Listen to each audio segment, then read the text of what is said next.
Hello everyone, so this video is going to be a really quick one. It's a very simple and easy tutorial. I know that there are situations where your buttonhole foots has stopped working or is seasoned or whatever it is. Mine has stopped working for some reason, so I had to like create or invent a new method to create my buttonholes since my buttonhole foot stopped working. So if you have a zigzag stitch, then you're in luck.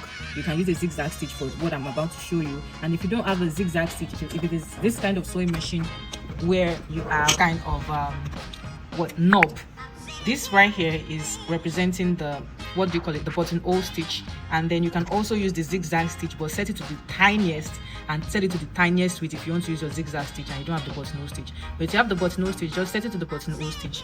Set your width to about, I set mine to 4 inches, so 4 inches is also good. So set your width to 4 inches, and then the length, set it between 0 and 1 right here. This one is representing my own buttonhole stitch. So between 0 and 1 works for this particular sewing machine. If yours is not like this, just set it to the tiniest and smallest stitch that you have on your sewing machine. Okay, so the first thing I'm going to do now is to know how wide my button is. My button is about 3/4 inches. This is the button right here. So let me flex on you guys to see the Yele button. Yeah, flexing. Anyhow, so this is the button right here, and the width of the button, or the circumference or the diameter of the button, whichever English you want to use, is 3/4 inches. So that means I'm going to make my button all 1 inch, just so that it can accommodate my button. The button can enter the slot very well. So I'm going to create my 1 inch button length. So I'm going to start from here. I'm going to do this. So check if it is 1 inch, and this is 1 inch right here.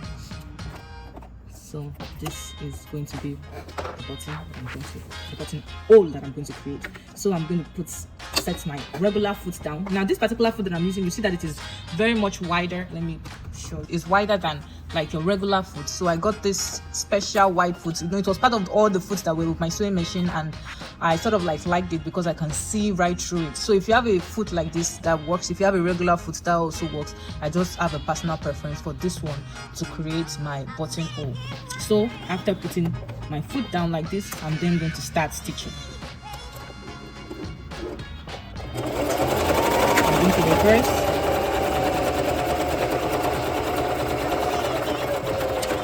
Okay, so I've gotten to the bottom of my line. Then I'm going to lift my foot. You see that my needle is still inside. I did not lift my needle all the way, and I'm going to rotate the dress a little bit like this. Let me zoom in.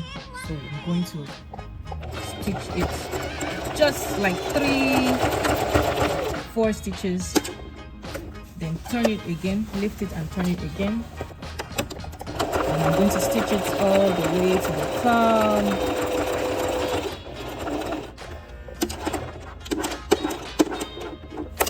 Then lift and turn again.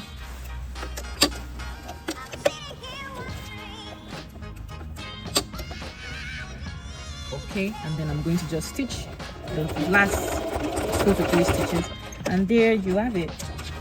You have your buttonhole stitch right here. Let me cut the thread back, and then here you have your buttonhole stitch. And then you can, there's a middle line here. That's where you like rip. You just rip in the middle with your seam ripper. Let me get the seam ripper. So here, you just use your seam ripper, put it inside, and then rip.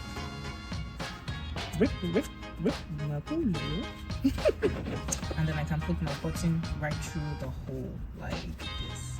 So it is firm, it is sturdy, it is nice, and you know, it's good. So this is how you create your buttonhole if your buttonhole foot decides to mess up on you. I hope you enjoyed this. I know it's very brief, it's very straight to the point, but I'll see you same station, same time next week. Bye.